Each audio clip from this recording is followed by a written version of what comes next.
Hi hello నమస్తే welcome to my channel భయ. ఈ ఛానల్ కొత్తగా చూస్తున్నట్టయితే ముందుగా సబ్స్క్రైబ్ చేసుకోండి. అలాగే నేను చెప్పే వీడియోని వస్తే మాత్రం అందరికీ షేర్ చేయండి భయ.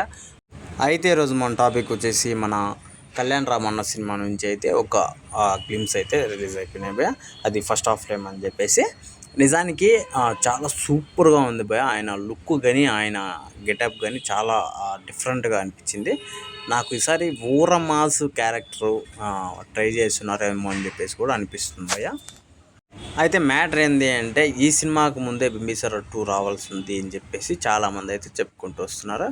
కాకపోతే ఆ బింబిసార 2 నుంచి అయితే ఎటువంటి క్లారిటీ అయితే లేదు భయ్య. ఎందుకంటే ఆ డైరెక్టర్ వచ్చేసి మన చిరంజీవి గారి సినిమాతో చాలా బిజీగా ఉన్నాడు.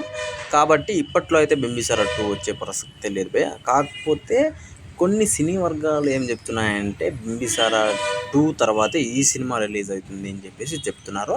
అంటే ఈ గ్యాప్ని ఎందుకు ఇంత గ్యాప్ అంటే ఈ సినిమా భారీ బడ్జెట్తో భారీగా మనకైతే చూపించాలని చెప్పేసి చాలా ఎక్స్పోజ్ చేయాలని చెప్పేసి మనకు గట్టిగా ప్రయత్నం చేస్తున్నారు అంటే అందుకని చెప్పేసి షూటింగ్ కూడా చాలా లేట్ అవుతుంది.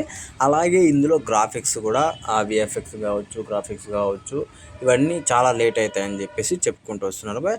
మరి చూడాలి సినిమా అయితే ఎప్పటివరకు అయితే ఇప్పుడైతే షూటింగ్ అయితే స్టార్ట్ అయింది అని చెప్పేసి కూడా మనకైతే ఈ వీడియో అయితే వదలడం అయితే జరిగింది. మరి చూడాలి భయ ఈ సినిమా ఏ రేంజ్లో అయితే ఆడియన్స్ని అందుకుంటుంది, అసలు నందమూరి ఫ్యామిలీకి ఈ సినిమా ఎలాంటి ప్లస్ అవుతుంది కళ్యాణ్ రామ్ అన్నకి అని కూడా చూడాలి. మరి ఈ వీడియో మీద మీరేమనుకుంటున్నారో కింద కామెంట్లో తెలియజేయండి భయ. మర్చిపోకుండా తప్పకుండా దయచేసి అలాగే జై ఎన్టీఆర్ అన్న అని చెప్పేసి టైప్ చేయండి భయ. ప్రతి ఒక్కరూ ఎన్టీఆర్ అన్న ఫ్యాన్స్ ప్రతి ఒక్కరూ కింద జై ఎన్టీఆర్ అని మాత్రం టైప్ చేసేది మాత్రం మర్చిపోకండి భయ.